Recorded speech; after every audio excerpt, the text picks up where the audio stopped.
உங்களுக்கு பிடிச்ச punch dialogue எது சார்? எனக்கு பிடிச்சது இது எப்படி இருக்குது.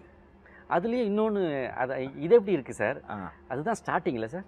அதான் ஸ்டார்டிங். ஆக்சுவலி அதுதான் அது வந்து ஆக்சுவலி அந்த ரைட்டர் வந்து கலைமணி கலைமணி 16 ஆமாம். அவர் வந்து அது இது எப்படி இருக்குன்னு சொல்லிட்டு அது கேரக்டர் வந்துட்டு ஒரு ஊரில் வந்து அந்த பரட்டை மாதிரி ஒரு கேரக்டரே இருந்தாங்க.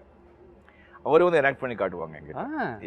ஸோ அதை வந்து எல்லாத்தையும் சொல்லிட்டு இது எப்படி இருக்கு அப்படின்னு சொல்றது. அங்கிருந்து அந்த டயலாக் பஞ்ச் இல்லை ஆஃப்கோர்ஸ் இந்த கண்ணாடி சிகரெட்டு அது இது எல்லாமே நான் இது பண்ணேன். இந்த டயலாக் பஞ்ச் நான் வந்து அது இது எப்படி 16 வயதுலேருந்து ஸ்டார்ட் ஆச்சு. இது ரொம்ப பிடிக்கும் சார் எனக்கு. அந்த பின்னாடி புழுதி பிறக்கும்போது நீங்கள் சொல்வீங்க, கண்ணா பண்ணிங்க தான் கூட்டமாக வரும், சிங்கம் சிங்கிளாக தான் வருன்றது சிவாஜியில் பெரிய பவர்ஃபுல்லாக இருந்தது.